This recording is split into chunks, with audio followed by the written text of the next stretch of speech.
On the 13th of January 2024, Impact Wrestling rebranded as TNA Wrestling for the first time in 7 years. This sense of nostalgia has caused two comedians to go back to where it all began, back to the Nashville Fairgrounds, back to the Asylum, to see where it all kicked off. Join them as they now spend the next 114 episodes escaping the Asylum.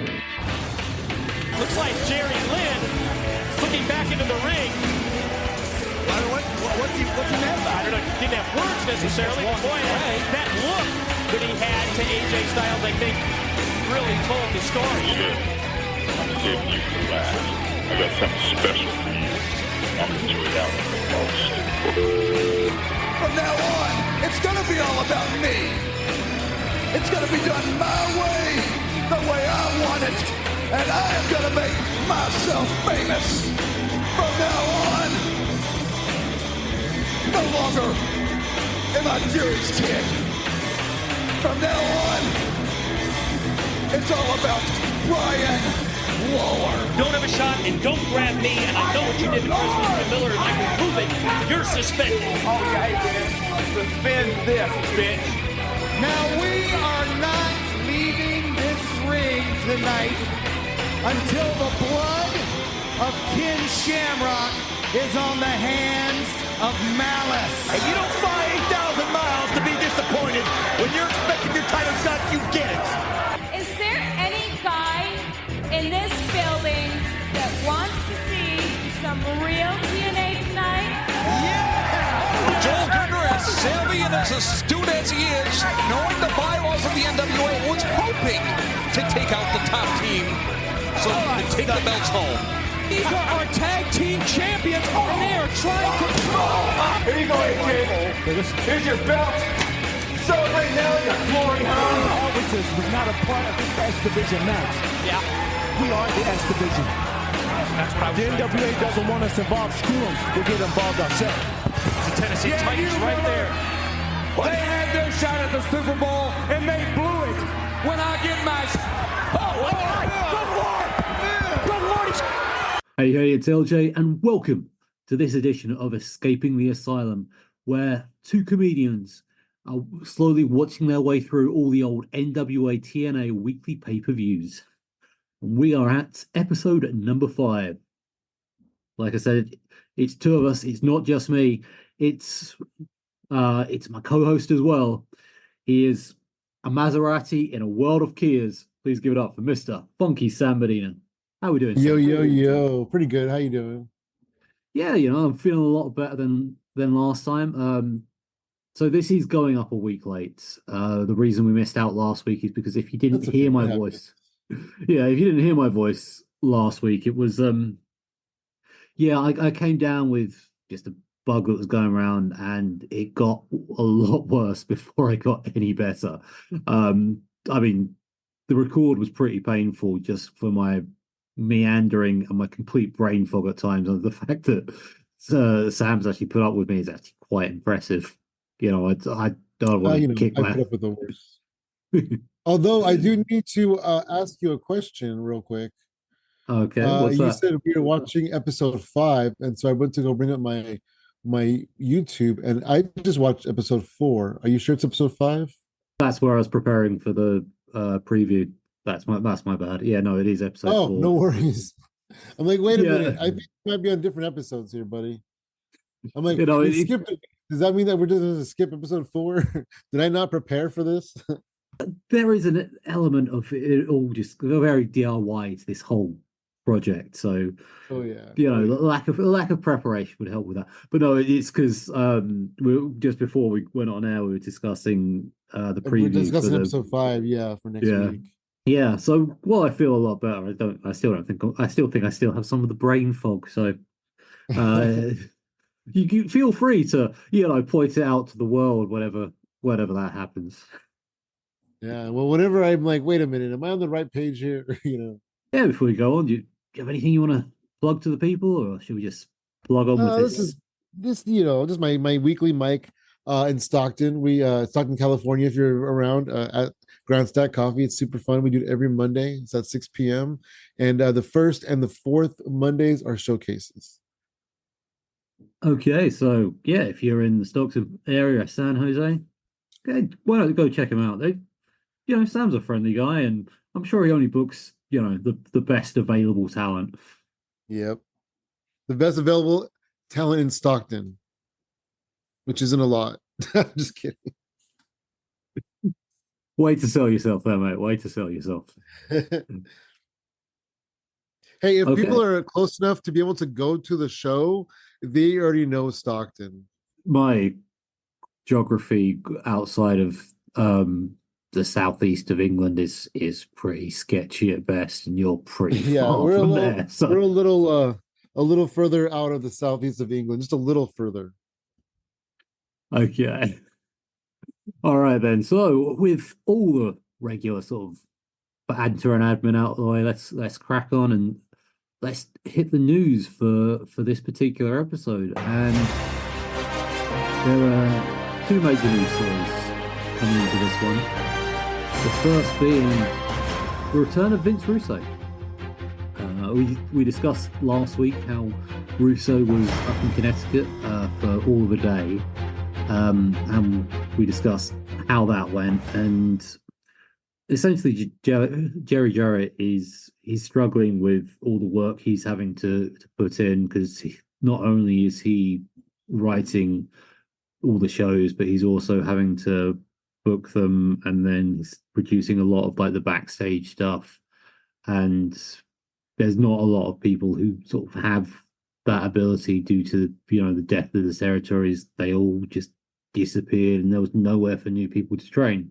So Russo is, although he's had an offer from Vince to basically be a stay-at-home consultant, he's prepared to take notably less money to be more involved with the TNA products, which in itself, with historical context, is interesting, because a stay-at-home TV consultant is essentially what he did for USA Network for 2 years, I believe, up until about a year ago. It was recently revealed, but apparently it was under Vince McMahon who sort of suggested he do that. So it's interesting that 20 years later he's taken up essentially the job he turned down, albeit for the network instead of for Vince. It's also the same job he tried to offer himself to, I think it was Pop TV, or it might have been whatever the channel TNA were on before. So that's essentially what he was trying to sell himself when he accidentally got him kicked off whichever channel it was. You seem to have a better view of Russo as a talent than I do. Do you have any thoughts on him sort of coming back and being involved in the project? No, was this his first episode 4? Was his first episode back? Yes. So yeah, he wasn't involved in episode 3. I don't think he was really sort of massively involved in the project leading up to it, but I believe he would have been there for the show, essentially just to sort of try and help with the workload that Jerry Jarrett put on himself. I don't know. I mean, I guess this show felt more structured than the last few shows. Yeah, there is something about the way it looks just in general that I quite like. Although they still do that weird thing where they show the entrance during the middle of JB's announcements, where he's looking at the ringside hard cam. Like I say, I don't mind them trying new things with wrestling production, but that just looks odd to me, and I don't like it. But yeah, I don't know. I mean, for the most part, I didn't really notice a difference. I mean, trying to look back and kind of notice difference, I guess maybe, like I said, it seemed could have been more structured as a show, but there wasn't much of a difference. And of course, the bigger news, which any other week, the return of Russo would probably have been the biggest news. But the bigger news for the week is Jarrett eventually got in contact with some higher ups in demand. There was a representative actually at the show, and so he got into some discussions with him about the emails that he'd been receiving, and it turns out they took one look at the emails and were like, "That's not our company header. They're not from us." So we've kind of sort of mentioned this in passing, but at this point, from what it seems, Jay Houseman, who Jarrett's had hired to be their pay-per-view guy, but had fallen quite far short by pretty much every metric at this point. It seems was stringing along both Jarrett's and In Demand. He's the one who told In Demand that they didn't have to worry about promoting any of the NWA shows because he was going to do it off his own back through his company. He also told In Demand that he wasn't actually the agent for the Jarretts, that was his partner, Len Sabal. He then went and just, essentially didn't promote the shows like he said he was going to. And then he faked these emails pretending to be from In Demand, saying that, the Jarretts had got high 5-figure buy rates, claiming to be somewhere about 175,000 buys is what these emails were indicating. When it actually came down to it, the In Demand guys said, early reports from your first 3 shows show a combined rate of about 50,000, which the amount of money that was being poured into the production for those, they needed that for each pay-per-view to break even. This is kind of sending the Jarretts into panic mode at this point. This is why they moved from the Memorial Auditorium, which they did this show and the previous show, into the Asylum, which will be, I don't believe it's next week. I believe it's the week after. But that's when they start sort of sending out feelers to the Nashville Fairgrounds. I think I remember reading something along the lines of, they needed to get 150,000 viewers a week to break even, which they thought they had achieved, and then it ended up they got 150,000 within 3 weeks. Like I said, the numbers I got, it was 50,000 each week. But 50,000 each week, and then 3 weeks. Yeah. There we go. Perfect. So from this point forward, they started to cut back on pretty much everything, from like staffing to production cuts, and that may also be why we see a change in some of the roster. But we'll get more onto that further down the line we go. Do you have any sort of further thoughts on those? Or shall we just sort of carry on to the next bit? Yeah, let's just get into it. I don't really have any more thoughts now. It just sucks that they thought they had those numbers and it was false, and so they had like a false sense of confidence. Yeah, because in Jarrett's book, he says, they had, the more accurate numbers, there would have been a lot of things they would have done quite differently. Yeah, absolutely. This all takes place a long time ago, so we just try and set the mood just at the start here. So we're just going to quickly go through what the world was sort of watching around this time and listening to. So starting with what was hitting it off at the box office.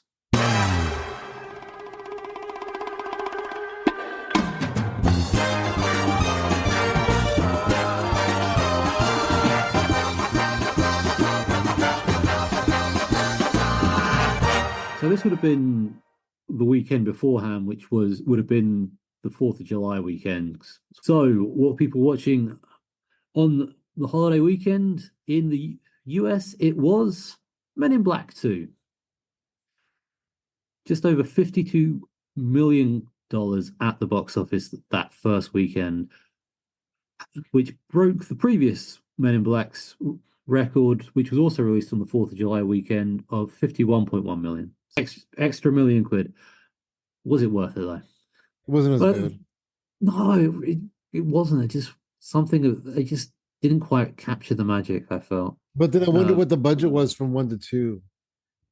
I don't have those. Because even if they got $1 million more at the box office, what if they spent $2 million more making the movie? Yeah, like I said, I just have the weekend gross figures. I don't have anything else. Okay, and over here in the UK, we don't really celebrate 4th of July because, Independence Day is the US getting away from us. So we don't really have Independence Day because, it's everyone else that wanted to get away from us. We didn't really have anyone controlling us because, when you control 2/3 of the world, you don't really have that issue. I mean, I guess we had it from the Romans, but that was 2,000 years ago. We've kind of let that go. So over here we had Minority Report. Now we spoke about this the other week. Got 4.5 million that weekend. Dang. You said you're not really a Tom Cruise guy. No, I'm not really a Tom Cruise fan, and I haven't seen the movie. Yeah, like I said last time it came up, it may actually be one of the best Spielberg films done this century. I've not seen West Side Story. Apparently, that's really good, but Ready Player One, I think it's been long enough we can admit it's just not that good. I think even Spielberg admits that. And on to what's happening in the charts. July 4th weekend over in the States. Once again, top of the Billboard charts was Hot in Here by Nelly. We discussed this last time. Have you got anything more to add? I remember when that video was popular. It was so dumb. I don't think I've ever seen the video. I don't think I've ever seen the video. I mean, I used to watch, music videos back in these days. Yeah, I never had sort of access to cable till I sort of moved out. So, and even then, it was I just watched like the Kerrang channel, which is the Simpson meme where they take from like the Radioactive Man episode where it's we've done the Jimmy Jilliker scene, but we need to do it again and again from different angles. So we have like a meme that Kerrang in 2003 is we've shown the OPM. Evan is a half pipe episode, and then in the next picture, it's like, we need to do it again and again, every hour. And it's like, that's what Kerrang was like in 2003. I was like, no, I watched it recently. It's pretty much the same, just with a little more Greta Van Fleet. I feel I've lost everyone with this tangent. Wait, hello. What are we doing? No, I'm just kidding. So this weekend was the last weekend that the Eminem Show album tops the charts for. Oh no, it does come back later in the year, but it's we've both shown love for this album. And, early Eminem is easily the best Eminem, I think. Over here in the UK, we were loving us a bit of Elvis versus JXL with a little less conversation, which really sums up the show we're doing today. Is one thing I don't know if you sort of thought that, but there did seem to be a lot less sort of promo stuff, less filler, and it just seemed to be more matches. Yeah. I do think that, and like it just like I said, it did like looking back on it, trying to like find a difference. It seemed like it was structured better because there was backstage stuff and whatever, but like it just felt to flow better. Yeah, I remember like a lot of promotion for the early TNA stuff on like the wrestling radios shows that would be on the internet. They had like these spots for TNA, and one of the things I would say, I vaguely remember it being like, "Oh, do you think there's too much talking on Modern Wrestling World? Check out TNA where we're total non-stop action." And it's like this very much felt like that. And of course. Number one album over here. Again, the Eminem Show. Other thing we do is we look at the counter programming. Jerry Jarrett, one of the most successful bookers, promoters of all time. So Vince, he may not act like he's worried, but he's certainly going to be trying to move some stuff around, try and put something up against the man. So what was he offering this week? Well, very infamous episode of Raw this. So let's quickly just blitz through it. So we start off with the announcement that at Vengeance, the main event will be a triple threat between Undertaker, Rock, and Angle. Wow, on Raw? Or that's Vengeance, you said, right? That's the main event for Vengeance. Okay. I'm pretty sure that was supposed to be Triple H, but he's having a couple of weeks off due to his minor elbow surgery. So they switched in Angle up, following on from the pin/submission draw. Broadway deal that we saw on SmackDown the previous week. Speaking of little less conversation, here's a little more as Booker T comes out for the opening promo. He says he wants X-Pac and he gets Eddie Guerrero, which I think a lot of people would say quite a fair trade-off, really. They have a short match. Booker gets the win. Then Benoit comes out. Goldust runs out. The Dudleys run out. This is like an ongoing thing throughout the night that will build to a match that no one remembers the build-up for because they only ever remember the end. But we'll get to that in a sec. Jackie Hayter's complaining about Trish Stratus. Chris Nowinski, joins in and they sort of start ripping on her, and this leads to a mixed tag between Bradshaw and Trish, and Nowinski and Jackie Hayter, which again, one of the reasons why this episode of Raw is so infamous. Next match up, we have Bubba Ray Dudley taking on Chris Benoit. Chris Benoit wins in short order with the crossface. Next up, we have Ric Flair is in the back with Jeff Hardy. And, Flair's sort of praising Hardy for his ladder match the previous week with The Undertaker. And Steven Richards comes in to set up a match with Ric Flair for tonight. Woo! I'm just going to state right now, this episode of Raw was done in Philadelphia. So there'll be certain things that only make sense with that context. Because oh, wow. What's crazy is that they're in Philadelphia at WrestleMania this year. Have they started announcing like any Hall of Famers this year? Yeah, they've already made 3 announcements so far. Okay, who have they got sort of going in so far? Paul Heyman. No, that's understandable, yeah. Bull Nakano. Yeah. And the U.S. Express, Barry Windham and Mike Rotundo. Okay. Yeah, which I believe makes Barry Windham a 2-time Hall of Famer, because I'm pretty sure Barry Windham went in with the Horsemen, if I'm not mistaken. Yeah, I don't think Ole was going in with the Horsemen, so Wyndham is usually their go-to for anything sort of Horseman related. Actually, and no, since you spoke of Ole, R.I.P. Oh yeah, I almost forgot about that. Yeah, we lost Ole Anderson, Virgil, and Butcher Vachon all within the week. I didn't hear about the Butcher. Yeah, it was all within from Monday to Monday, I believe. I believe Ole was on Monday, and then Virgil was on Wednesday, and then Butcher was the next Monday. Yeah, was he Luna's dad? I guess he was Luna Vachon's father, maybe uncle. I think the Butcher was her uncle because Vivian Vachon was her aunt. Oh, that makes sense. So he was married to. That makes sense. Yeah. Butcher. I did see Ryback's reaction to Heyman's induction.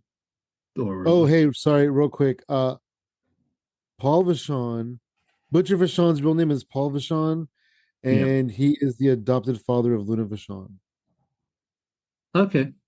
Yeah, I know it wasn't a father-daughter, a strict father-daughter relationship, but yeah, okay. How old was he? He's got to have been. He died. Yeah, it says 86. You know what's crazy though is in 1993, he was diagnosed with colon cancer, and he had to have his colon removed. And then in 2003, he had throat cancer, and he made it all the way to 2024. That's wild. It's a fighter, man. Yeah, some people are just like, no, I'm gonna keep going. Yeah. Wow. R.I.P. They always seem to sort of happen in sort of clusters. Yeah, in threes they say, yeah. I mean, I don't know how many times I've seen like the Virgil footage from like the Rumble being posted on Facebook this week. Because obviously I've got a lot of like wrestlers and promoters on my feed, so that's just been coming up constantly. Although the Oli stuff seems to have been not a lot came back from that. I sort of saw like one thing on YouTube and nothing else about it, which is why it sort of completely slipped my mind until you said it just now. Yeah, the good and the bad, right? The Hall of Fame and the deaths. That's what we got to talk Yeah. about. I can't I believe mean, Barry Windham's gonna be a two-time Hall of Famer. yeah, I think they're starting to get a few of those now because you've got Flair, Brett. Was Do you DX one think in? they always put a person in after they pass away, somebody that's died? I wonder if it's gonna be Bray Wyatt. And if it is Bray Wyatt, it'll be really crazy having Bray Wyatt and his father both going into the Hall of Fame at the same time. Hmm. Yeah, I mean, do you think that's why they chose this year for the US Express? Just I because, don't know. I don't know. I have no idea why. That's possible. That's a possibility. yeah. Do they have any ties with Philadelphia? Probably not. I mean, Heyman does because of ECW. Well, I mean, they're just a great wrestling team, and Philadelphia was always a great wrestling city. And Philadelphia, the US Express is a WWF team. So Philadelphia was a WWF territory back when it was back before the expansion. Yeah, so it's possible that they are going to put both Bray and Mike in the Hall of Fame together. It's still weird to think, that Bray's not Bray's gone. Although I don't know, from what I sort of heard about like the end of his run, that he wasn't looking that great. So It was, I mean, I hate to speak ill of it, because he was such a good worker and such a good storyteller, but his most recent run was really bad. There was something that his first night he came back, he was trying to get to a point, and he kept meandering about it, and he never got to the point. And then he came out to the ring several times over a 6 month period, and started going in the same promo, and he never got to the point, and then he died. It's crazy. mm, I think Like I would assume like I was like waiting and hoping, and I would assume that once, whatever happened was going to happen, whatever change was going to change, it was going to be good, and we're going to like have this crazy storyline going. But I mean, he died before it really got off the ground. yeah. I think like Brody Lee when he was towards the end of his life, you sort of watch some of his stuff back from that AEW run. It's a case of I think some of the matches at least you sort of going, okay, there's something that's just not quite sitting right here. I wasn't really watching a lot of AEW at the time, but from what I understand, he's having some great matches like Cody Rhodes and him in a dog collar match and all these different things. So the dog collar match was fine. I think when he squashed Cody, that was pretty good. Just it, I they'd not really done a great job of making him look dominant, but that match it really, really made him look good. The squash of Cody. Unfortunately, it was only for a few weeks, and it just Yeah, I don't think he would ever I don't know like how to say it, but I mean I feel like, and sadly, like Miro, I feel like that was his peak. That would have been his peak, even if he didn't die. Just like Miro, I feel like Miro peaked when he won the TV title too. yeah. Well, he kind of sort of disappeared off TV pretty much after he lost it, Yeah. though. But anyway, total nonstop action, huh? How's that going? Oh, we're still on WWE Raw, although I can see why you Oh yeah, wanted you're right. to divert away from it because the next match is Jackie Gator and Chris Nowinski against Trish Stratus and Bradshaw. Groundbreaking. It's like Are mixed you, max challenge. are you aware of this match? I mean, not specifically. I mean, I'm sure I watched it and I'm sure I'm aware of it, but not for any special reason. It is just a match that Jackie Gator is just so atrocious in. She cannot do anything right in this match. It's only like about the third match she's ever had, and Yeah, well, she hasn't married a technical wrestler yet. yeah, it's really sad to watch because when you start out sort of just training, it's not you can't always see from the start who's going to be great. I mean, there are some people who you sort of watch and like, okay, that person's got superstar potential, and there are other people you watch, it's like, they're not really getting it, but then they, get it eventually. So yeah, you shouldn't judge people too harshly by their early efforts. This match is just infamous as being she's just so bad in this match. And the thing is like a lot of people could argue and say like, oh well, don't put them on TV or whatever, But I feel like in this case, Jackie was a special case because she was a tough enough winner. Yeah, but yeah, no, so she like, didn't need to be here. That's a special case though. She had to be on TV, but make her a valet or something.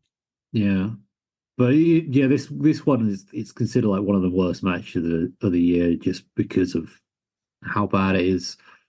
Literally, like Bradshaw and now it's Nowinski just sort of,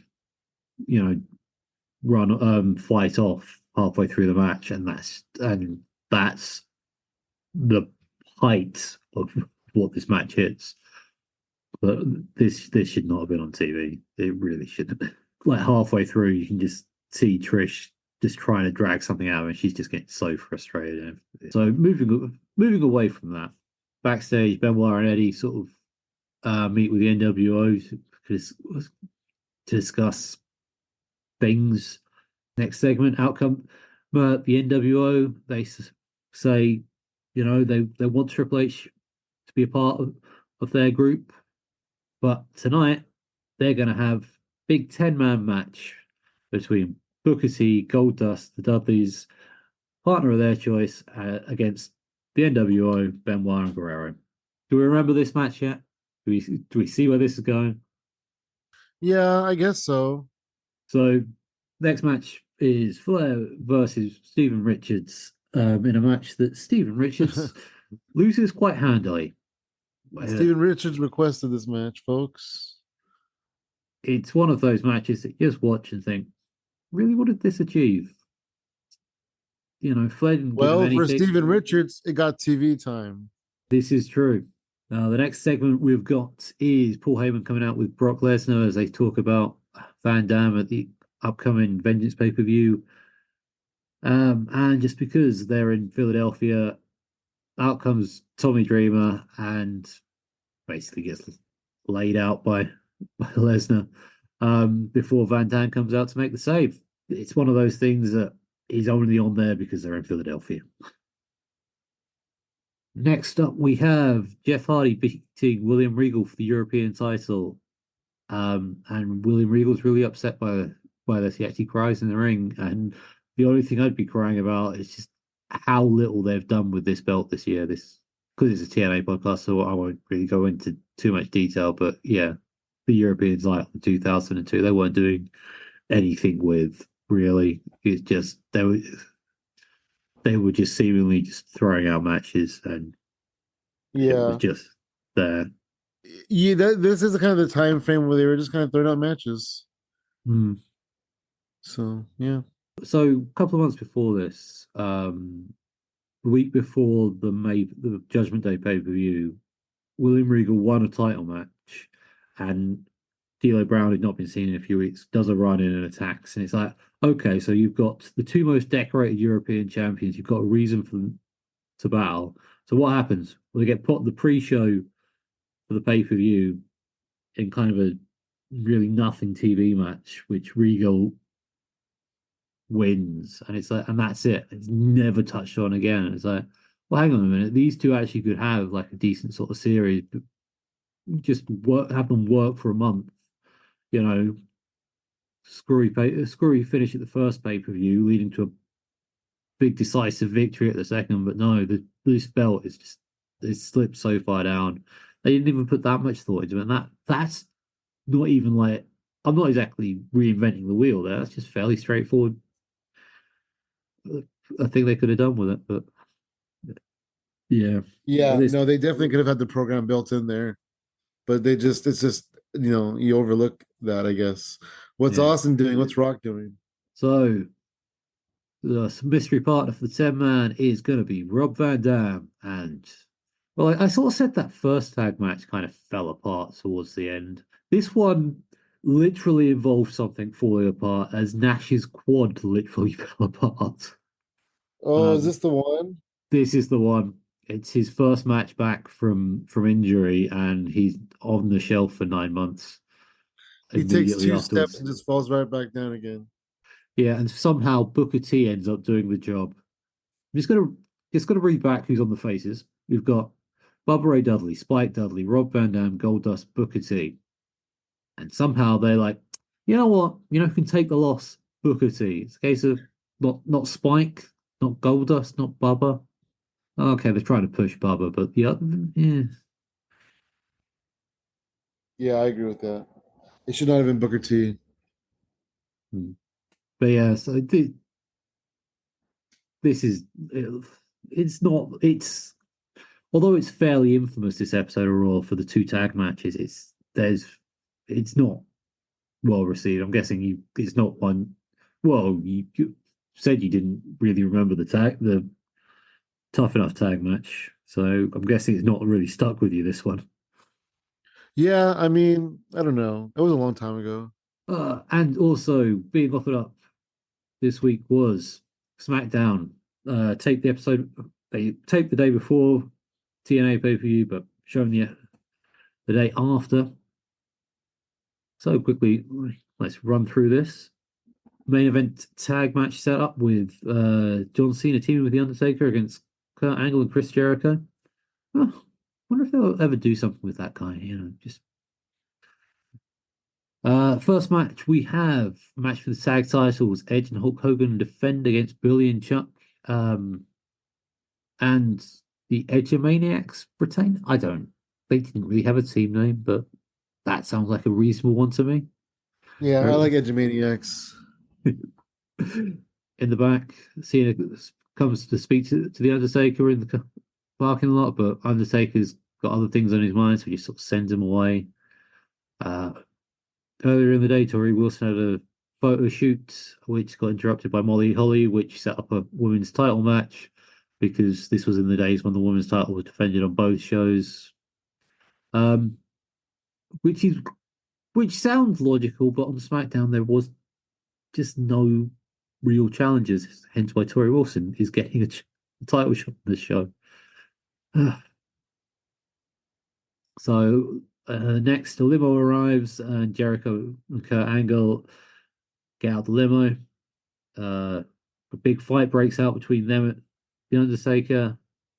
Gets split up, and then after the break, the Undertaker tracks down Cena. Is like, "Where were you?" And Cena's like, "You told me to go away. I went away."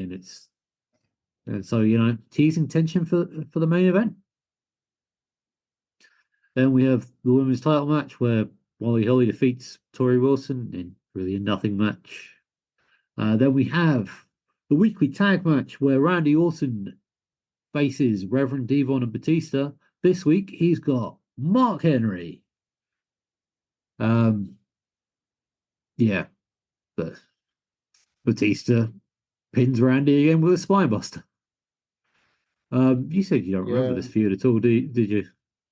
I don't know. Probably.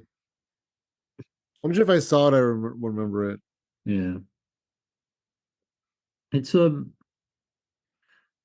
know. It's almost like someone watched like the early Mick Foley stuff in WCW, where he'd have a different partner every week and then he'd turn on them. But Orton's not turning on his partners; he's just losing and then going to the next one. And it's like you're not really giving him anything interesting to do, and he's and as a result, the only way they managed to garner any interest from Randy Orton was having him dislocate his shoulder, and then talk about how well it was healing. But yeah, which is a shame because So hold on a second. So those segments where Randy Orton was the RNN news and stuff, and he was giving updates on his shoulder. That's kind of when I fell in love with him, with his personality, with his character, and I feel like that. I was just actually watching this Randy Orton documentary recently that A&E put out. WWE Legends Randy Orton with my wife. And I was telling her how like that was a blessing for him because he was able to like kind of step back a little bit and get his character over, and that really helped him get over, I think. Yeah, it's a thing the WWE seems to do a lot. They bring in someone who's like, usually it's a case of it's a like family connection or something, but they'll bring in someone who's just like a great athlete and then just not really give the crowd that chance to care about them. The crowd kind of just lose interest in them.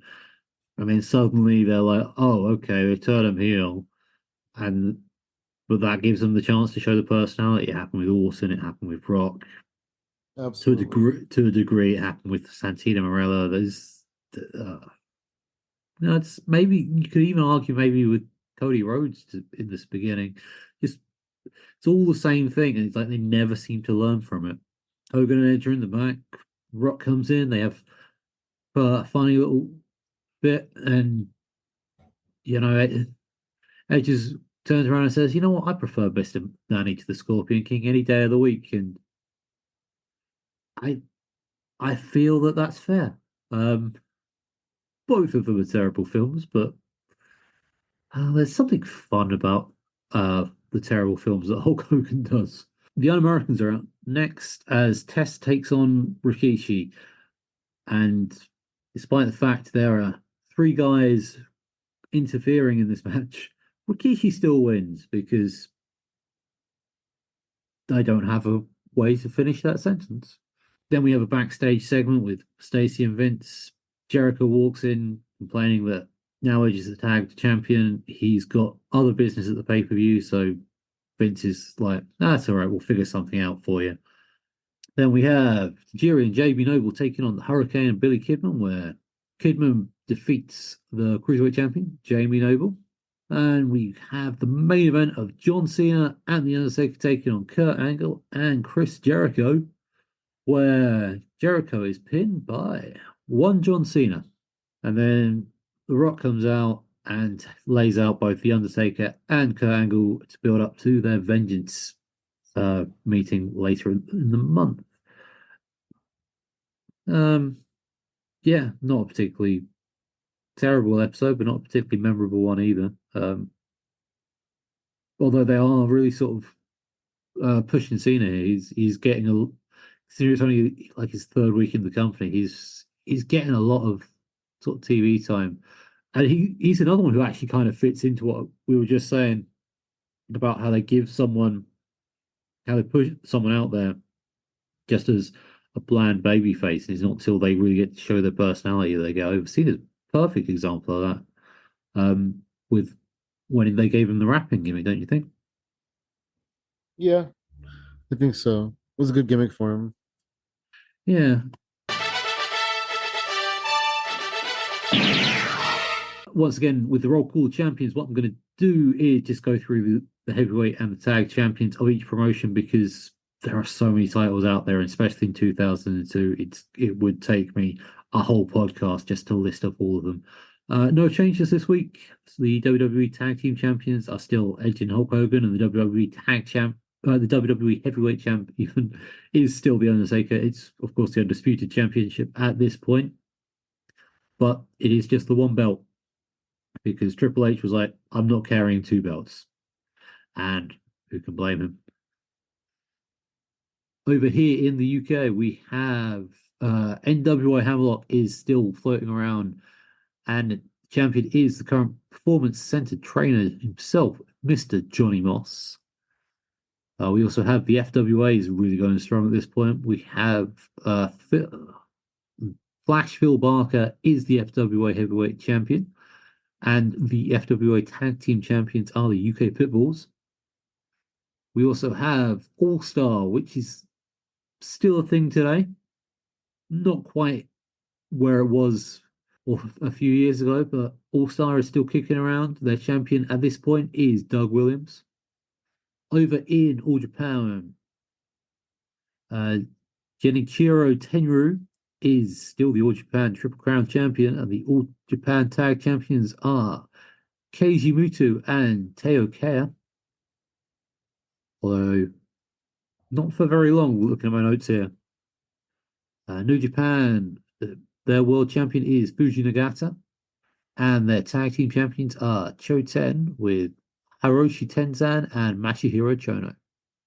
Heading over to Mexico, AAA is using the Mexican National Championship, and their champion is Hector Garza. The AAA tag champions are Chessman and Electroshock. And the CMLL World Champion is Universal 2000, and the CMLL Tag Team Champions are Los Guerreros de Inferno. So yeah, no changes there. So unless you have any more comments that you've not said in the previous weeks, I guess it's just a case of moving on to the next segment. Yeah, no real comments on it. It's pretty wild wrestling world. As I've said before, you can contact us here a couple of different ways. We do, enjoy any sort of feedback you get to us. You can hit us up all the socials, ETATNAPOD, except Facebook, where it's ETATNAPOD1. Or you can email etapod@proton.me. I have been getting a lot of random stuff being sent to that address. It's basically people offering to do things for the podcast in terms of promotion and stuff, which is nice, but I very much doubt they'll be prepared to do it for free, because we currently have a bit of a deficit when it comes to the podcast, which you can help us out with.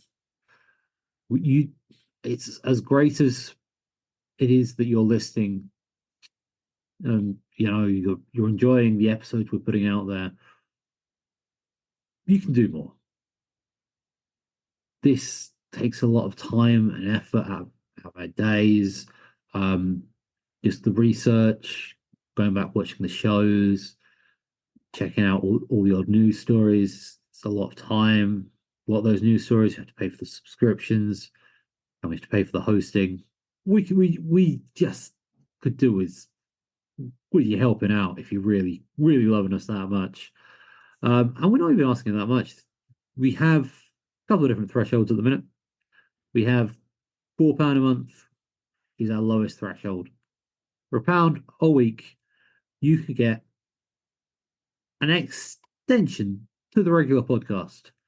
Me and Sam, after we finish going through the event later, we've got a load of other bullet points which we are going to discuss that revolve around the show we've just watched, but from a more sort of modern day point of view.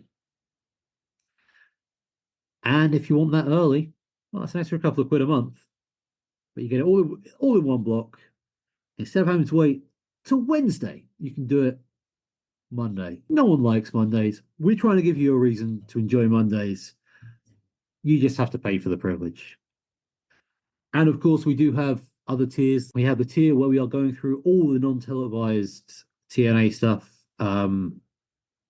We recently went through the Chris Harris James Storm match that got them signed to the company.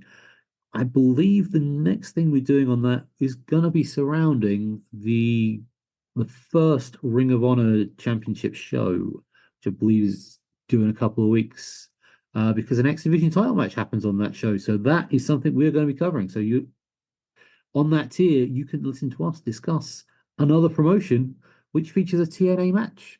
You're not going to get that for free. We're going to charge you. And again, we like to believe that the stuff we're charging for is quality stuff. Otherwise, we wouldn't charge for it. Because we're wrestling fans, we want the best content out there. That's what we're trying to give you. Unfortunately, this world, nothing comes for free. Otherwise, because we'd love to do this stuff for free, but check us out on Patreon, ETATNA Pod. Check us out. Float us a little something. We'll be very appreciative, and we try and give you, like I said, the best content possible as a result. And with all that out the way, it's time to go through show number 4 of NWA TNA. Before we go through it all, do you have any particular thoughts on this show? Do you have any sort of thoughts going into it, or just general? It was a good show. I was excited about going into it. I think I saw the main event late. probably about 20 years ago. So I was like, well, Wow, yeah. it's scary how time passes, right? And I was like, and I sort of looking at some of the other matches on the card. So I was like, yeah, they've got there's some stuff here that looks like well, at least I know I'm going to enjoy the main event because because I've seen it already. But yeah, it's one of those. It's like because I know where like the Scott Hall stuff kind of goes, but seeing like the stuff building up to that it's a surprise to me because even if I knew it at the time, it's completely gone from my memory.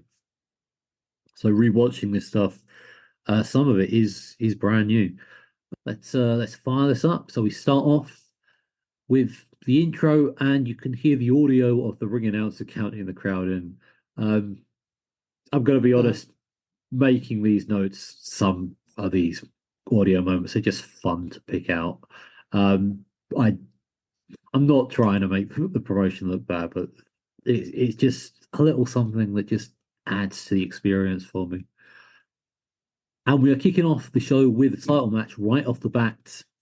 The challenges are out first as Slash is joined by the new disciples of the new church member, Tempest, formerly known as Devon Storm, who was, of course, Crowbar in WCW. So And Tempest is a type of storm, I think. That would make a lot of sense. Did you ever see the puppet show Stingray? Did that crossover? No. So Tempest is a violent, windy storm. Yeah.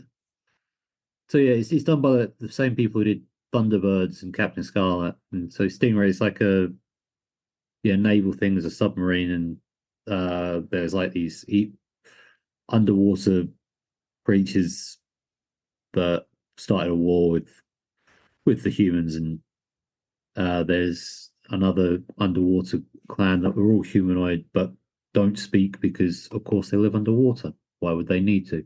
It was really cool. But yeah, the main character from that is Troy Tempest. So I guess if there's I guess I can see the nautical relationship with that. So get a recap of what happened in the tag title tournament the previous week, and the champs are out second, as pretty much it always should be. If you've got champions in any match, it should always be the champions out second. It really bugged me when you'd have Hogan challenge for a title and the champion would come out first. Like WrestleMania 5 is one that really sort of comes to mind for that. It's like, yeah, Hogan probably got the biggest entrance of anyone at that point. Why make your champ look lesser than arguably your big star? There is a couple of instances it works. That's not one of them. So Slash tries to jump Lynn to start the match, but Lynn is ready for it and starts wailing on him before a thumb to the eye. Stops that short. Slash gets the better of a tackle. The second sees Lynn setting up for the reverse DDT, but Slash reverses it into the setup for a power slam, but Lynn reverses that. Bulldog out the corner sees Lynn get the first two of the match. Kidman style sort of X Factor thing gets another 2 for Jerry Lynn. Quick tag and some double teaming gets a 2 for AJ Styles. Tempest is tagged in. After a takedown, there is a great back and forth on the mat between the two. When it looks like Tempest is having the advantage, a nip up Rana changes that. AJ works over Tempest until Tempest reverses an arm wringer by smashing AJ into the floor face first. It's not a reversal you see very often, but I thought it looked fantastic. Keeping the advantage until AJ drop toe holds him out of the ring. No, that's not a typo. I don't know how else to explain it. AJ went for a drop toe hold, and Tempest not only did he fall, but he slid and kept sliding. So AJ fakes out a dive, but gets hung up on the ropes, and Tempest hits a slingshot splash for 2. An exchange of strikes leads to Tempest reversing a corner charge into a Rana. He goes for a powerbomb, but AJ leaps out and sets up for the clash, but gets dumped out on the apron. This leads to a springboard drop kick that sends Tempest across the ring and brings in Slash. AJ lines both up in the corner and monkey flips Slash out. Lynn joins his partner and they hit a series of double teams. Tempest then gets sent to the outside when AJ and Lynn make Slash drop kick him and sends Slash out with double. Yeah, so AJ and Jerry Lynn make Slash dropkick his own partner out of the ring, and they send Slash out with him. The Disciples catch AJ on a dive, but Lynn hits a flipping senton that sends everybody down, and they show a replay instead of showing Lynn backdropping Slash on the floor, because why show live action? AJ gets pulled off the apron on a springboard attempt. Lynn gets drop kicks Tempest across the second rope and looks like he's going to reverse DDT him off the ropes. AJ hits the springboard moonsault for two. For a pairing, I don't think it's had much contact outside of this promotion. These two really work well together, both as a team and as opponents. Given what happens over the next few weeks, I can see why they went the direction they did for these. Yeah, I agree. They have really good chemistry, those two. So Slash grabs the foot as AJ is sent into the ropes. He then gets up on the apron, only to be sent into the barrier. The distraction is enough for Tempest to get two off a Death Valley driver. Back elbow and Slash is tagged in. Double choke slam gets two. Whirly bird on Styles gets two. Goes for a drop kick and Styles grabs the ropes.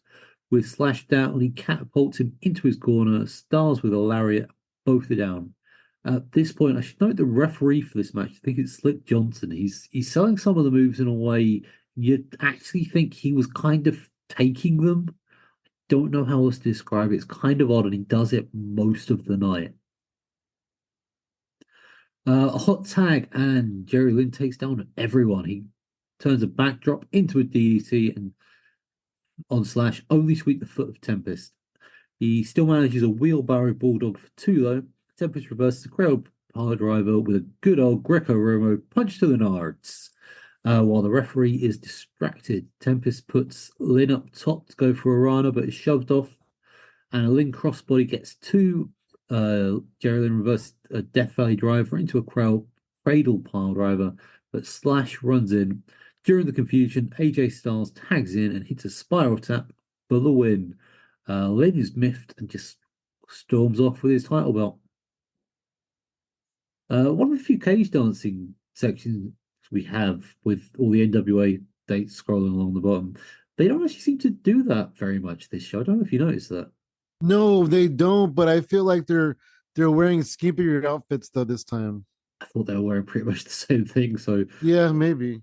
So first shot of the announced team, and Don West looks like he was just on set for the Dick Tracy movie, albeit that was made 10 years earlier. And Ferrara looks like he's happier without her. He gets to sleep in a race car. Do you get to sleep in a race car? They're trying to get Hall on the phone. Given the audio issues we've got from this promotion over the last few weeks, I cannot wait for this. So we get a video recap of what happened last week. They do manage to pipe in the phone audio at the end, although the lack of an interviewer makes it sound like it probably was pre-recorded. Hall is coming for Brian Christopher next week, and he will be working his way through Christopher, K-Quick, and eventually to Jeff Jarrett. One thing I forgot to say last week is it's weird just how, looking back at those two teams, where they are 20 years later, given that Hall and Lol are no longer with us, and K-Quick and Jarrett are two of the more entertaining spots on the undercard of rival promotions. I don't know. That just seemed that's interesting. Yeah, you just wouldn't have thought that's the direction that it would have gone in. So Brian Christopher is out, and he's wearing his old Too Cool gear. I mean, it has the Too Cool name all over it. It has the Grandmaster Sexay initials on the back. I think he calls himself G Master or something like that. Yeah, but I don't know, but still, just keeping the Too Cool stuff on there is just like... Yeah, that's silly. I mean, it made him his money. He doesn't do his dancing as he sort of walks out this week. So the announcers bring up the history that him and Jarrett have. They sort of grew up together. They came up through the Memphis wrestling territory. And of course, both their fathers are business partners. They alternated the booking and the promotion. Him joining with Jarrett is not really a surprise because of the relationship always being there. Christopher grabs the microphone and talks about how there's a time where you have to grow up. I'm not saying I disagree with that, but As I sit in my lounge writing this, I have an Optimus Prime and a fluffy penguin sitting next to me. And as I talk into this microphone, I have a dinosaur desk. He says how people always see him as Jerry's son, and the only reason he's in wrestling. He calls BS on that and screw Jerry Lawler. That gets a bit of heat, but not as much as you'd expect, given it is in Tennessee. Apparently, Jerry was an absent parent. For some reason, last week he finally had a chance to be him. It really feels like they're building a father-son feud here, which is not going to happen because both of them are in different promotions. They're not going to be allowed to work for the opposition. To prove he's no longer in Jerry's shadow, he is now no longer Brian Christopher, he is Brian Lawler. Okay, I might need that one explaining to me. How is using his family name to get out of his father's shadow? Oh, what? I don't know. It seems like a contradiction. It seems like a contradiction. Yeah, But I mean, if it wasn't for his father, would he even be a wrestler? Would he even get on in the business? You know. So I don't know. Yeah, it's like so, it's just it just feels like a forced storyline that I'm not really that into. I'm not really big into Brian Lawler. Yeah, also the fact that so much of the promo is focused on Jerry, it's like they're building for a match with Jerry, and it's a case of, but that's not gonna happen. Yeah, you're right, and Jerry's not even there. If it was an independent show, yeah, because Jerry can work independent dates, but not on a televised product. I can almost guarantee that's in his contract, his WWE contract, that he can't do that. So the opponent for Brian Lawler is Norman Smiley. So jump start, and Lawler is beating Smiley down. Smiley goes for a backdrop, but Lawler just beats on him some more, really. Neck breaker, and Lawler is arguing with the crowd. Smiley comes back with a pair of drop kicks and a nice looking slam. Lawler sides through on an Irish whip, which leads to Norman doing the wiggle, but somehow he still stays on offense with an atomic drop that leaves Lawler hung up on the ropes.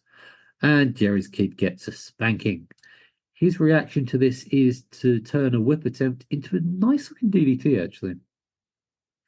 Smiley is out of it. Lawler hits a charge in the corner. He misses the next one, and Smiley hits his comeback. Ferrara says he's tougher than a $40 steak. He then has to explain the joke, as all comedians know, if you have to explain the joke, probably it wasn't funny to begin with. Yeah, get that guy off commentary. He's awful. Yeah. A low blow stops the 10 punches in the corner. Lawler up top. He puts the goggles on, only to throw them aside with the hip hop drop for the win. He then grabs the mic to let Hall know he's next. So Brian Lawler versus Scott Hall. Are we looking forward to that one? Oh yeah, I am. I hope I get to watch it from the dentist office. No, not really. I mean, Scott Hall, yeah. Yeah, he just doesn't. It doesn't seem like they're on the same sort of level. It seemed weird with them teaming, and yeah, it really does. It's like I'd rather see Scott Hall against like D'Lo Brown, you know. Yeah, as you know, Hall's sort of building up to Jeff Jarrett, so you kind of know that Lawler's just like a bump in the road. So it's just, yeah, it doesn't seem to be any. That seems to kind of take some of the tension out of it for me. It feels like he's basically almost guaranteed to win that one. But yeah, that makes sense. Yeah. So in the back, Jarrett is arguing with Bill Behrens. He wants his title shot, but Behrens thinks he attacked Jim Miller last week, so he is suspended. While this is going on, there is a lot of yelling coming from somewhere. Goldilocks goes to investigate, but the door the yelling is coming from is shut in her face. I think there was some disappointment being shown by Jim Mitchell for something, but we find out later in the evening. Out next is K-Krush, and the replays show what has led to this match. Crush on the mic runs down the crowd. He says he's going to kick Hermie's ass, and after he's done that, he will take on any of the fans. Hey, is this the same Hermie that was doing interviews in the WWF around the same time? So it's Hermie Sadler who we've been seeing for the last few weeks. No, I know. And The Rock was calling Kevin Kelly Hermie, short for hermaphrodite. Ah, I remember that now. No, yes, that's clicks in. Yeah, The Rock and Kevin Kelly. There was just something so magical about that Yeah. sort of. Unemployed Kevin Kelly. I hope he gets a job soon. I take it Ring of Honor never picked him up when the Khans got that. Yeah, well, he had a career in Ring of Honor, New Japan for a long time. Yeah. But no, this Hermie Sadler, he does get involved in wrestling again. He sets up his own promotion. Some of the shows we will be covering somewhere down the line as they were co-promoted with TNA. So I That's don't know. sad. I wonder who was in his promotion. It was all TNA. Well, it's the TNA career of Maven Hoffman, so we've got that to look forward to on Patreon in a couple of years' time. Oh my gosh. Um, I understand what they're doing because he's a name, I guess. He has star power, I guess. But get this guy off my freaking TV already. So yeah, Hermie's out with the pit crew, shoving and slapping start before Crush just starts beating on Hermie. He grabs the ropes on a whip and ducks a kick that leaves Crush hang up on the ropes before he gets shoved to the outside. Hermie doesn't bother with a dive. He just slides out and beats on Crush before he can get up, which fair enough, really. Crush fights back as Sadler tries to get him in the ring. He punches the post though when Hermie ducks it, and then Hermie just throws Crush back into the ring. 10 punch by Sadler gets a 2 count. Crush hits an axe kick. Sadler kicks out after Crush covers him with one finger. He then kicks out of 2 more attempts at pinfalls. I'm going to say this right now. I think not enough emphasis is put on how much effort it is to kick out of a wrestling pinfall. Probably because I once did a training session with Eddie Dennis from NXT UK, and having him lying across you, it's almost impossible to get up from. Yeah. He's a big So yeah, boy though.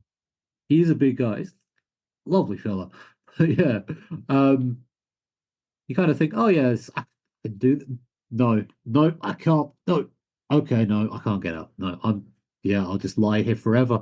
But yeah, no, it's a properly done pin cover. It takes a lot of effort to kick out from it. I don't feel that there are some announcers who do sort of make a big deal of it. A lot of them don't make enough of a big deal about it, I feel. Just throwing that out there. So a suplex Hermie mostly takes on his feet, gets 2. Running power slam gets 2, but that's mostly because Crush only used the one finger to cover him. The figure 4 leg lock is applied. I just want to mention here on the other channel, Ric Flair started to wrestle more, and he keeps putting the hold on using the wrong leg. Everyone else I see apply it around this time, with the exception of Stone Cold Steve Austin when he faced Ric Flair, does it right. Yeah, I think this kind of came to a head when I was doing the Indie Wrestling 20 years ago podcast, and I started watching a lot of Great Muta from 2001, which is probably the best year for the Great Muta. It's one of them anyway. 2001, he's the best wrestler in the world, not named Stone Cold Steve Austin. Anyone who wants to say Kurt Angle, Kurt Angle would have been the best that year had it not been for the Great Muta and Steve Austin. But yeah, so when Muta does the figure 4, he sets up with the dragon screw, but because of the way the figure 4 works, it means he has to change the leg. But the Ric Flair at this point has gotten so lazy and given up caring so much, he doesn't bother changing legs. And the way the figure 4 works is actually the straight leg that inflicts the damage on the person, because that's the knee that's being hyperextended. So anytime you see someone putting a figure 4 on, spinning the left leg, they're doing it wrong. Woo. It's a shame because Flair, when Flair was on brilliantly. But somewhere in the mid to late 90s, he gave up caring, and he gave up caring hard, to the point where he thinks his retirement match was actually worth watching.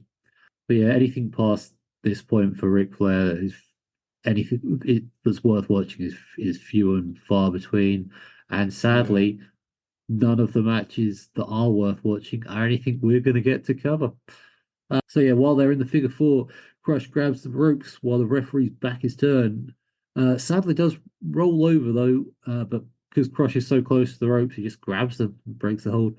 Arana attempted to reverse into a powerbomb by Sadler, but he takes his time covering. Krush gets up first, but Hermie grabs the ropes as he goes for a dropkick. With Krush down, Sadler goes to just to wail on him some more, but gets scooped up by Krush as he does the Ric Flair pin, using the ropes for the win.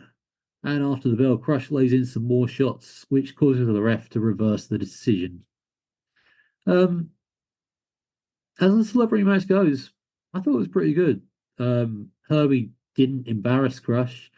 Yeah, I mean, it was okay. It was decent.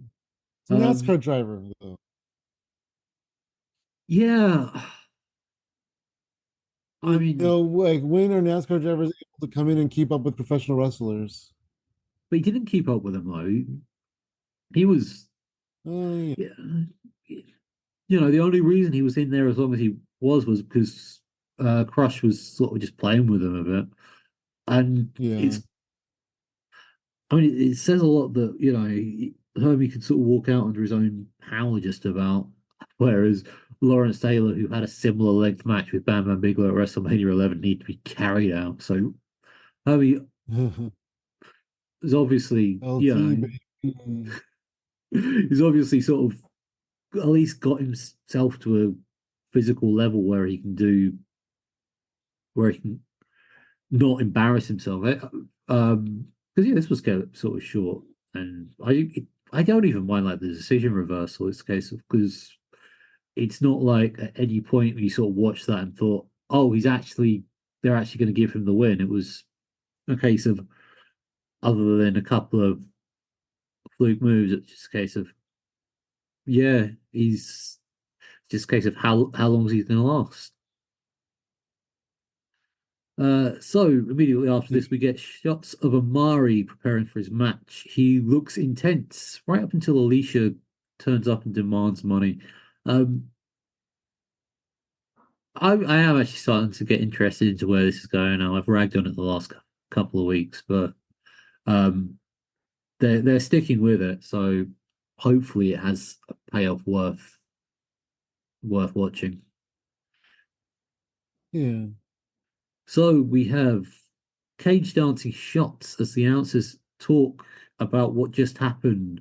While underneath them talking, we can hear the Briscoe brothers getting the jobber entrance. Just for anyone not sure what I mean by that, the jobber entrance is basically someone's already in the ring. The focus isn't really on them, but the announcer just does it anyway. I completely forgot that the Briscoe brothers appeared in TNA. It was a good it was good to see both of these teams here actually. It was cool. Yeah. So yeah, their opponents are the Hot Shots. So yeah, last week they just were randomly backstage. It wasn't explained why, but they actually did have a dark match last week. This is the first time the viewing public get to see how they fare in the ring, and it's so weird just looking at the Briscoes here, just because they're so young. It's Tanay says they're both 18 at this point. No, I think it's Jay who's the younger one. He's 17 here, which is the reason he's corner manning in Ring of Honor, because the commission, one of the commissions in the Northeast, is incredibly hot on wrestlers being over the age of 18 before they'll allow them to be licensed. Apparently not so much of an issue in Tennessee though. So Chase and Mark go back and forth, trading arm ringers and arm drags to an indie standoff.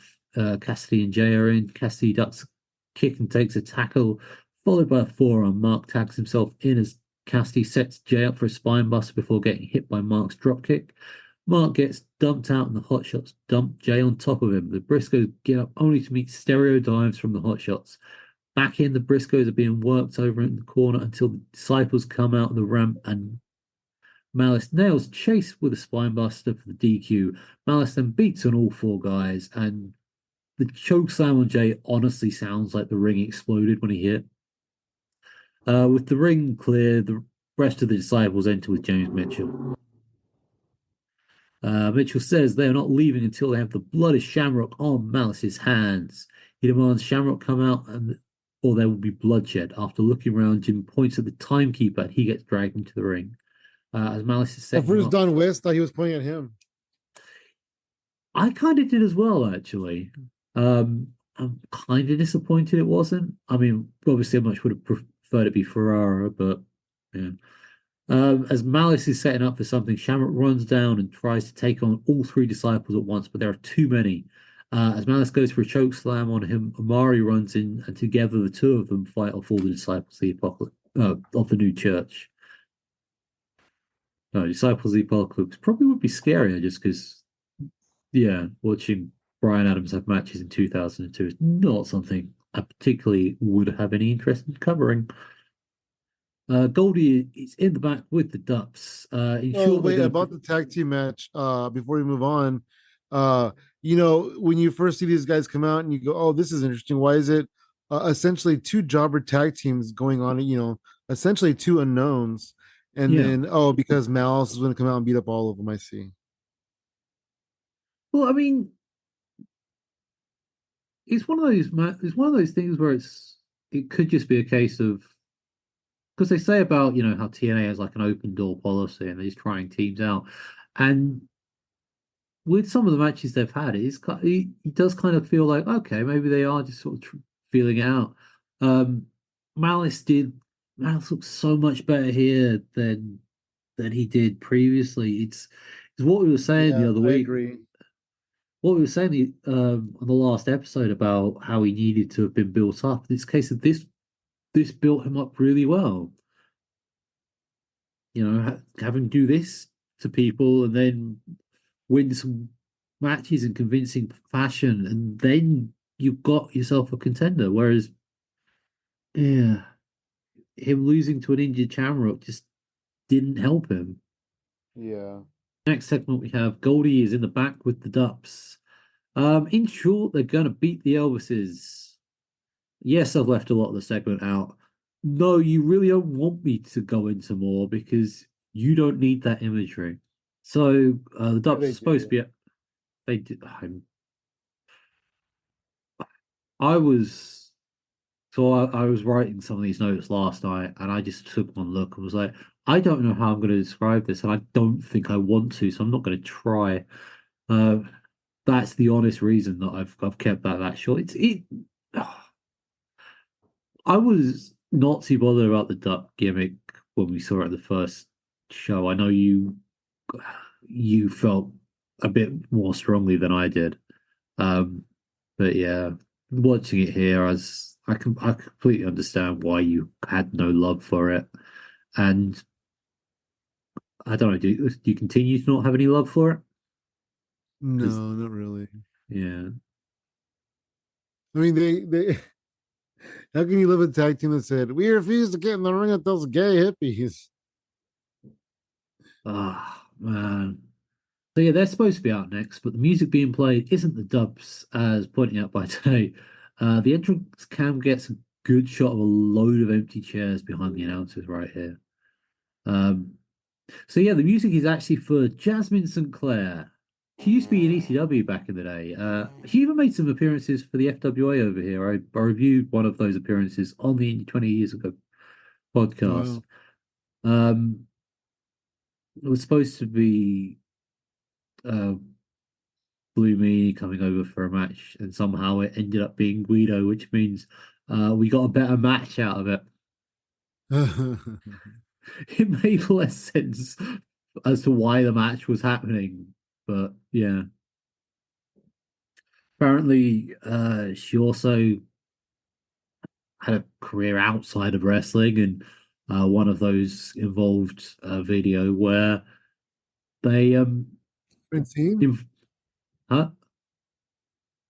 Francine? They no, Jasmine St Claire.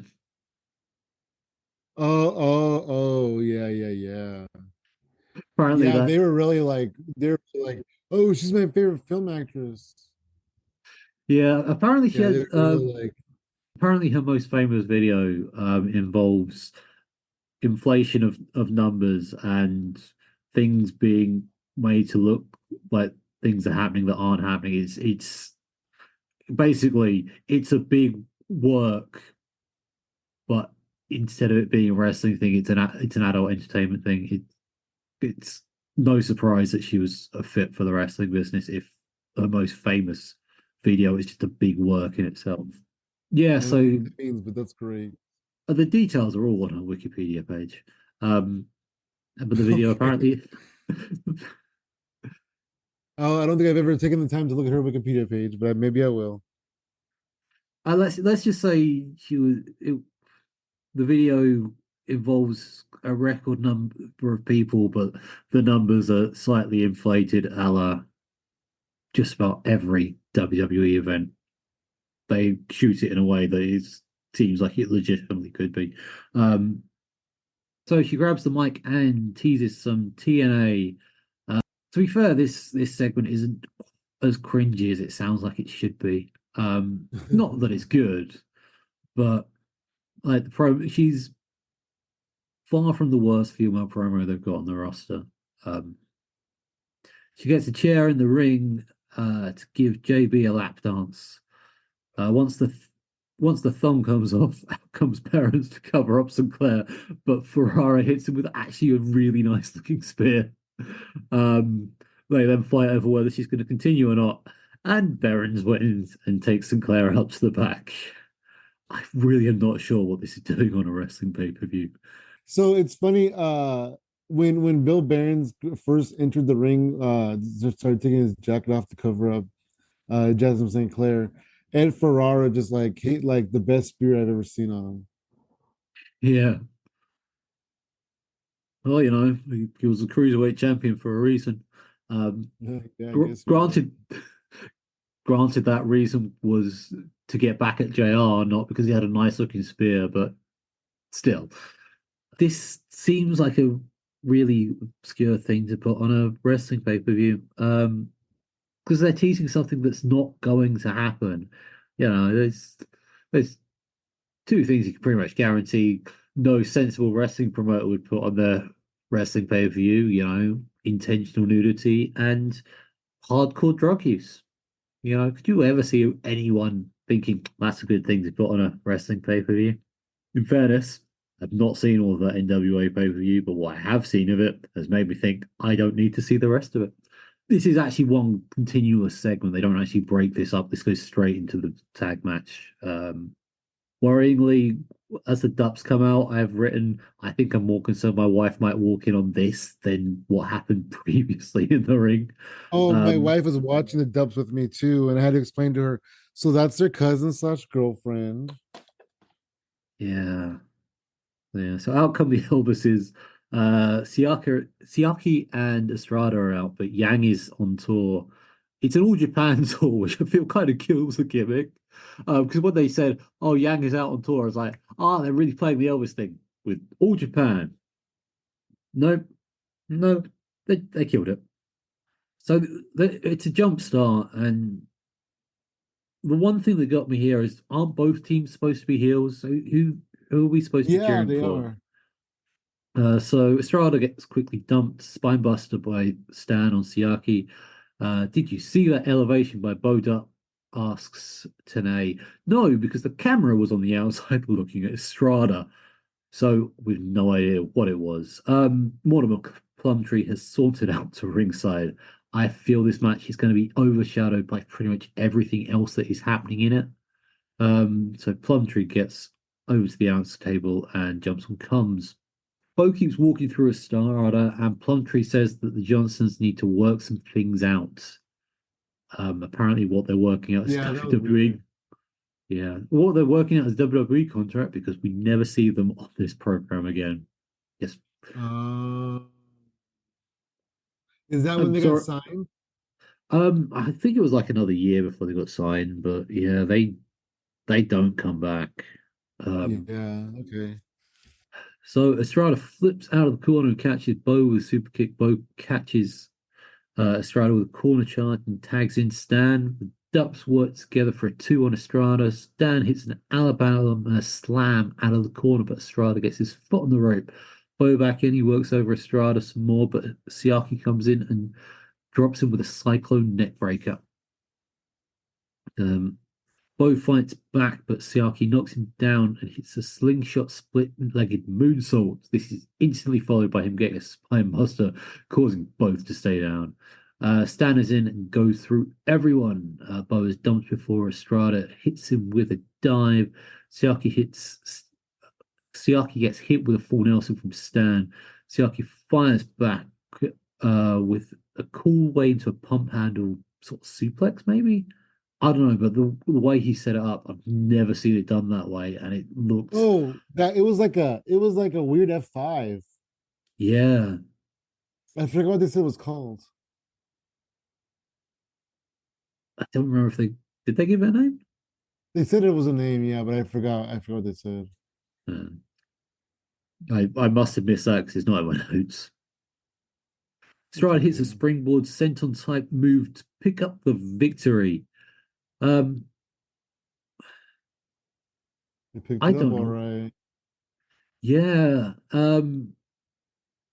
So yeah, I mean the Elvis has come back later in the show, so we'll probably go into more there, but they really, I don't know, the Dupps, they don't really seem to be really pushing forward with. I'm wondering if they. No, they're just filler, man. A lot of this stuff is just filler at this point. Yeah. It's what it feels like. That's why you don't see a lot of these guys progressing because they're just kind of there to fill time. Yeah.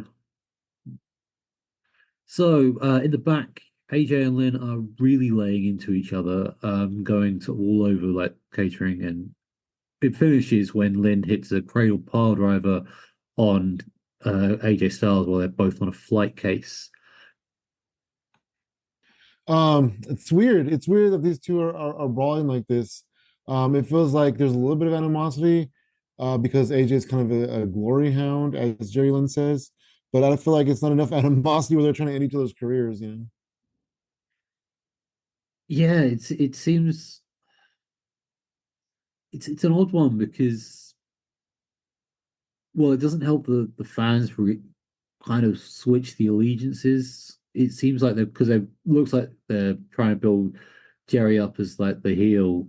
First he drags Styles out when he's just had like a hard fought match with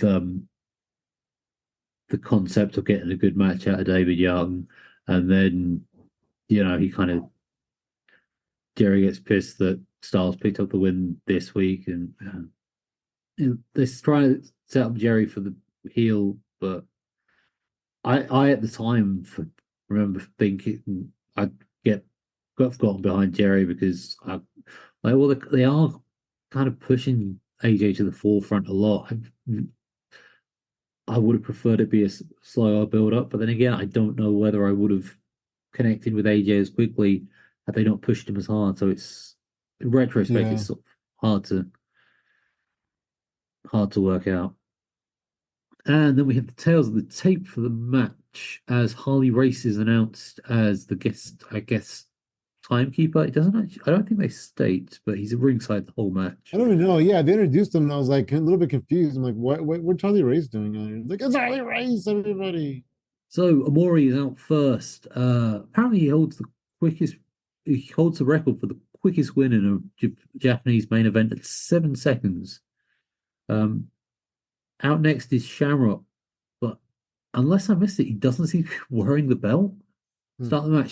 Shamrock lays in a series of strikes that leads to a DDT. 2. Shamrock has the head scissor locked on, but Mori gets to the rope. Shamrock works him over in the corner before Mori fires back. It's a spinning heel kick. It's a nice drop kick before locking on his chin lock. He then hits a spin kick in the corner, but Shamrock ducks a second attempt. Shamrock starts to work over Omori. Omori fights back with a dodgy looking neck breaker for 2. Full Nelson Slam gets 2, and he goes up for top rope knee drop, but Shamrock moves. Omori hits an axe bomber for 2. Shamrock fights back and knocks Omori down. The drop kick followed by a leg lock. Omori sets up for a pile driver, but Shamrock goes for the knee. Shamrock fights back, but Shamrock and has him in. Omori fights back and has Shamrock in the full Nelson. Shamrock reverses into the Fujiwara armbar before transitioning into the ankle lock. Jarrett then runs in with a chair for the DQ. He swings at everyone, even hitting a solid looking headshot to Harley Race. Tries to confront him before swinging at all the security guards that run in. I mean, that was I quite was a sort enjoying of, the match. I was enjoying the match yeah, until it got interrupted. It was a good match. yeah, yeah, completely different from what he was doing with Malice. They were Yeah. doing definitely leaning more towards the sort of Japanese style with sort of quite heavy strikes. And all looked good. But yeah, it's weird that they're trying to protect a guy who they're probably not gonna keep bringing in because yeah, he's legitimately coming from Japan to do this show.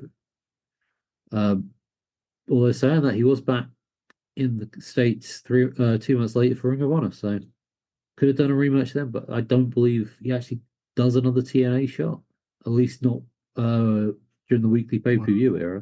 Do you have anything to say on this match? No, I mean it was a good match. Like I said, it was interesting. It was an interesting, fun wrestling match. Like no shenanigans until shenanigans happened, I guess. Yeah, And one thing, so Ishimori, when Omari was not familiar. I was not familiar with him. But one thing that the announcers were pushing was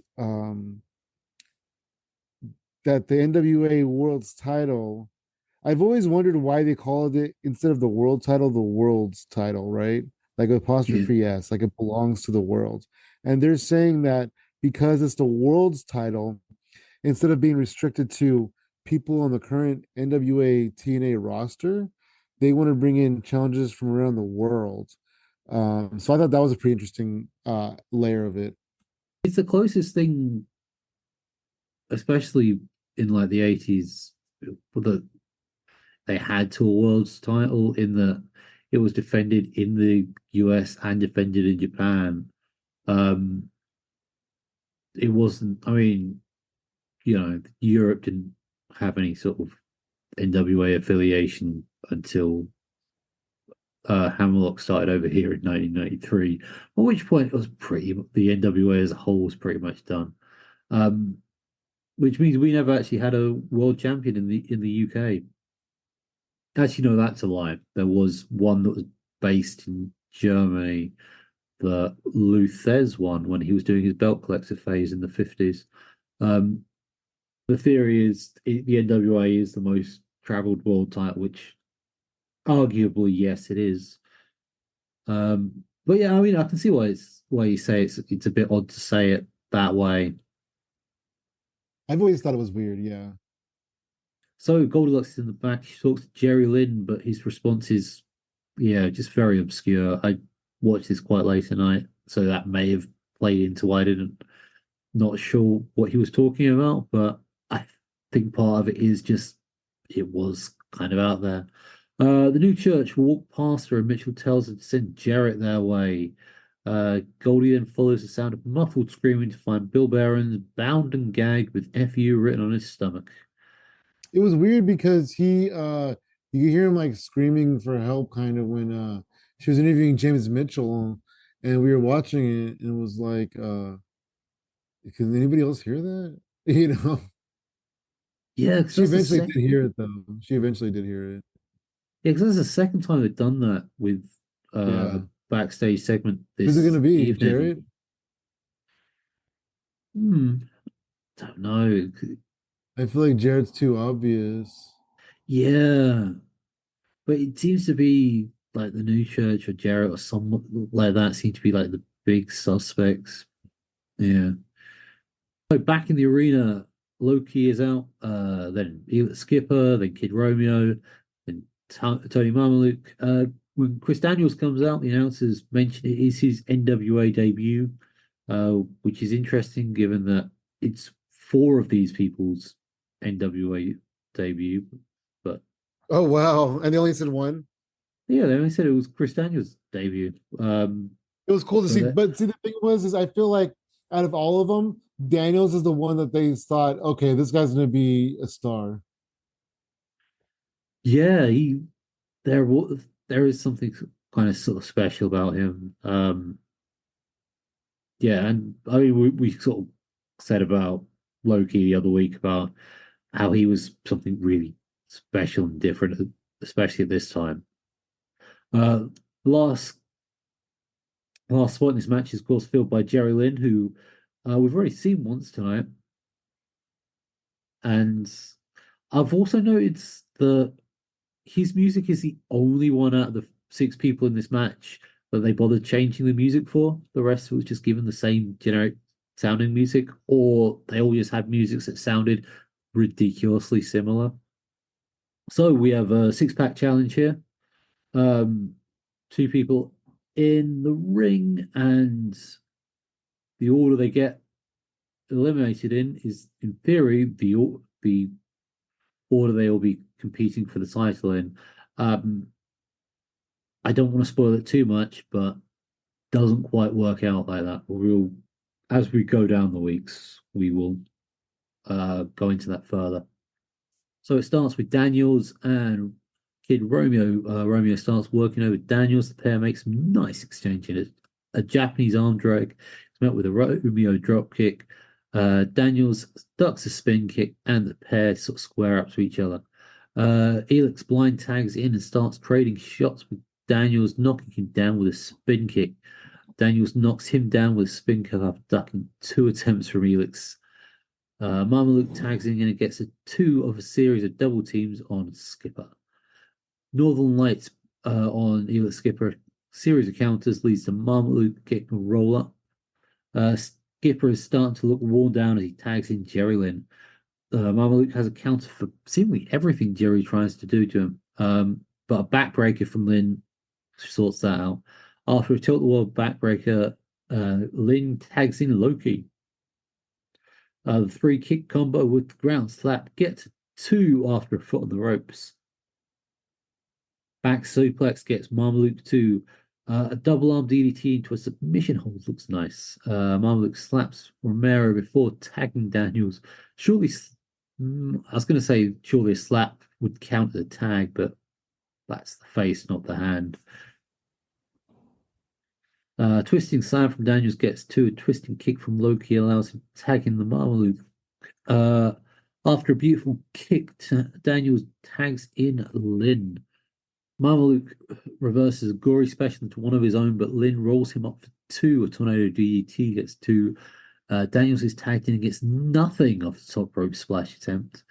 Lynn gets tagged back in and Daniels dumps him out. Lynn sidesteps a baseball slide and gets caught with a springboard split-legged moonsault. Kid Romeo dives on the pair, followed by Tony Marmaluke, who takes everyone out with a senton. Stereo flips from Skipper and Loki for the full house. Everyone doing a dive. Back in, Lynn hits a leg drop across the ropes on Daniels. Luke hangs up Lynn on the top rope and he falls to the outside where he is counted out. First time I saw that, I thought that was kind of I thought that was kind of out of nowhere, kind of an anticlimax. But given the fact Lynn really sort of in this stretch of the match really goes into it, and he's already had like a hard fought tag match at the start of the night, I can kind of understand more why he didn't quite have the fight in him I would have expected from him. What do you think? It was a weird decision. Jerry Lynn went out first as a count out. I mean, he took a hit to the outside. He was out on the floor for 10 seconds, whatever. But it's a weird decision to make. I guess it was the only way to get Jerry Lynn out because they want to save him for a little further down the road against AJ. They want to build the animosity even more. So yeah, it was just a weird decision, and it was just an easy way to get Jerry Lynn out of the match. Yeah. Don't put Jerry Lynn in the match then. How about that? Yeah, I mean, it does seem weird that, they were doubling up. They're making him sort of double up when, they've had so many sort of like X Division people sort of just switching out over the last couple of weeks. And they're, being very loose with who's in it. They said David Young was, they deemed him worthy of an X Division title shot. So moving on. Tony Marmaluke is in and a face suplex on Daniels. Suplex into a stretch hold from Marmaluke is broken when Daniels gets to the ropes. Skipper jumps in and works over to Marmaluke. The play of the day takes out Marmaluke, leaving just the 4. Loki is in next and beats down a Skipper who falls through the ropes on a whip attempt. Not sure what happened there. Back in, Loki reverses the play of the day into having Skipper above his head where he charges into the corner. Both are down, but Loki still gets a 2 when he rolls onto Skipper. A series of kicks from Key, but Skipper Matrix dodges a springboard kick before nailing a belly-to-belly. Missile dropkick sends Loki into Daniels, who tags him, but is met with an overhead belly-to-belly. A reverse suplex by Skipper gets 2. Skipper goes for something, but lands in a fireman's carry that Daniels spins round into a last rights even, to eliminate Skipper. Kid Romeo is in and Facebuster gets 2, and as does a Bulldog. Romeo drop kicks Loki to the floor. Daniels catches Romeo as he climbs the ropes, but is reversed and slammed from the top to be eliminated. Except he didn't, as Daniel's foot was on the ropes, and Loki tags back in. Springboard dropkick on Romeo sets up a cartwheel kick, and Romeo taps out to the Dragon Clutch. Daniels is still down, so Loki just goes sod it and covers him. But he's too close to the ropes. Second cover gets 2. Some chops in the corner seemingly revitalize Daniel as he responds in kind. A series of reversal leads to an STO by Daniels, and both are down. A second takedown sets up Daniels for his best moonsault ever, but Loki hangs him up on the turnbuckle. Daniels fights out whatever Key is attempting and hits his best moonsault ever, but it takes too long to cover and only gets 2. A series of roll-up reversals leads to an attempt at the Angel's Wings. It gets reversed into the Dragon Clutch, but Daniels snapmares out. Loki's set up on the top, but Daniels hits the fall from Grace. Only gets 2, though.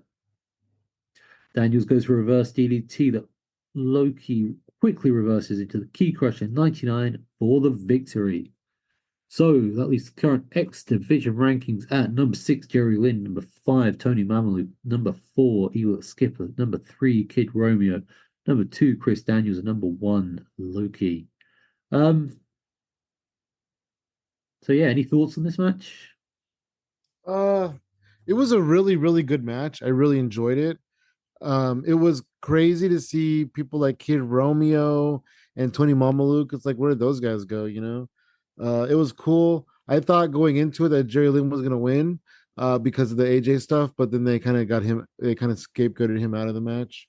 Loki's a good winner. Loki's a good victory to go up against AJ. Him and Christopher Daniels actually had a really good little last 1-2 guys. There was a moment where Christopher Daniels looked like he was eliminated, but he wasn't because he had his foot on the rope, and then he ended up being in the final 2. And yeah, it was solid. Yeah. At one point the announcers say that Loki and I think it was Skipper make a really good tag team, which they do actually. I think it's quite soon after this the Triple X gets formed, and you can kind of see like with Loki and Daniels and Loki and Skipper, you just sort of see something there, and it's like I can see why. Yeah, these guys... Loki and Skipper did like a double somersault over the top rope together at the same time. It looked really good. Yeah. To finish this off, the Elvises run in and attack Daniels and Loki. Siaki states that the Elvises will be involved in the X Division. Skipper comes back out and gets super kicks. Eventually, the numbers are against the Elvises and they head to the back. So, this is. So, you say that the Elvises should, have more presence, and here they are, sort of getting involved in the X Division. I can kind of see what people were sort of seeing in Siaki just from like moments like this. What are your thoughts on the Elvises getting involved here? I don't know. It was cool, I guess. Like I said, I would rather them build up those guys as individuals. I mean, I guess they say their names, Sonny Siaki and Jorge Estrada, but like I don't like the Elvis gimmick, man. Don't be somebody else. Be you. Why don't they make them George Washingtons or something? I don't know. It's like, it's Mm. ridiculous. Why don't they make them all look like Carrot Top?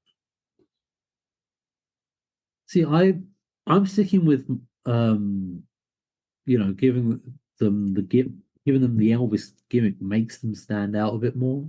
Well, I think we disagreed on that I in the mean, they would past. stand out more too if they were dressed like the Queen of England, Mm, right? yeah, but a jumpsuit is easier to Yeah, work and around then the a ring gown. in. No, I get. I mean, you're right. They do, but like, it's just silly, and it just could have been anything. They could have been dressed like Martians. They could have been dressed like clowns. Like, Mm. I don't know. It's just so random and so silly. So yeah, the announcers run down next week as the crowd are chanting for Loki.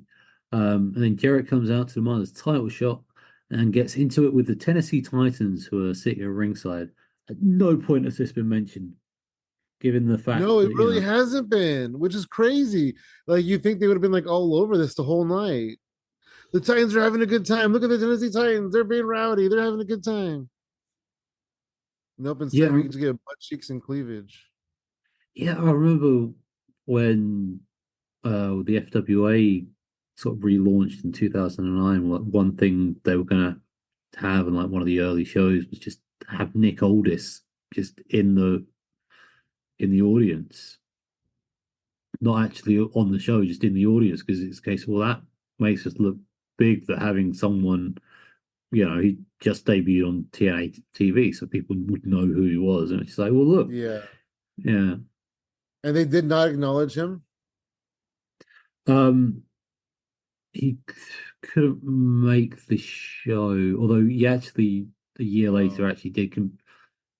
Technically, no, he didn't compete. That was a bait and switch. He actually was supposed to be like his mystery tag partner, but he got actually aligned with the heels and walked out. It was uh, really nice sort of bait and switch that they did. I'm not sure if that was to do with to cover up for causing his TNA contract, although Doug Williams worked that match, so I don't think it was. So yeah, the Tennessee Titans who are at ringside, they attack him, and out come the New Church, and there's just like this big smoz between everyone as they go off the air. I think this could have happened at a different point in the show. What about you? Yeah, yeah. I feel like we should have ended the show with Loki winning the match. Like, this should have happened maybe even before this match. Yeah, I think the Elvis is coming out. I think that was a good Oh, point to that's what I end it. mean. They ended with the Yeah, Elvis is jumping Loki. Yeah, yeah, yeah. because you've got sort of your hook there. And then it was cool because the other six guys, well, not all of them, I guess, but like Kid Romeo came back and like Christopher Daniels came back and like they were kind of defending their guy, their X Division guy. And another thing I noticed is they said X Division a lot more tonight. Yeah, yeah, they definitely because they only said it once or twice in the previous shows. So yeah, the X title just sounds odd. Maybe it's because I've always known it as the X Division title, other than that one match. But yeah, so yeah, thoughts on the show overall? It was good. It was good. I enjoyed it. I mean, I feel like they're kind of starting to get it a little bit more. Yeah, there seemed to be a lot less stuff that made me go, wait, what were they doing there? Um, there is some stuff that they were doing on some of the other shows that just came across kind of second rate. Um, I'm on this show, pretty much all of that was just in one segment. Um, which I mean, it's unfortunate that it has to be in one segment, but it's better than it being in multiple segments. Um, yeah. So on a wonderful rating system, where do you put this? Is it The biggest event the sport has ever seen. Or is it? It's just bowling shoe ugly. I feel like every show is a little bit better. So I'm gonna say The biggest event the sport has ever seen. Yeah, I definitely feel that for this one. I'm gonna side with you on that one. I think the first one I gave that rating to it purely on the historical basis, but this has got sort of merit to it. Just the strength of the matches. They're some of the stuff that they're building to feels like even like the Disciples of the New Church stuff. I wasn't sure I'd be really get into that, but what they're doing is like, okay, this could be sort of worth following, other than the fact they didn't need to do it at the very end. They could have done it previously, but yeah. yeah, I agree. That's all we got on that show. We, unlike last couple of weeks, we both agree on where we are sitting this. The biggest event the sport has ever seen. Without further ado, I guess, yeah, that's all we got for this week. So Sam, where can people sort of keep up to date with what you're doing? All my social media is at Funky Sam Medina. I have a Twitter at PWN Podcast, and everything else is at hypotheticalcomedy.com. You can, of course, check out all my stuff, el.j.comedy. I do have a Linktree, and if you go on the ETATNA pod Linktree, both our Linktrees are on there, so you can find all our information. Woo! Yeah, so if you are one of our fine Patreon supporters, we will be hanging back. We've got a couple of subjects we both want to talk about, so we'll be doing about 15-20 more minutes, just looking back with a bit more sort of 2024 perspective. Yeah, if you're on the Patreon, check out for that. If you're not, well, you'll just be missing out then, won't you? With all that done, he's been Sam, I've been LJ. Till next time, it's been emotional. Escaping the Asylum, a look at the history of NWA TNA, has been a Smart Alex production. It's been presented by Elliot James and Funky Sam Medina, and it's been edited and produced by Adam Gray.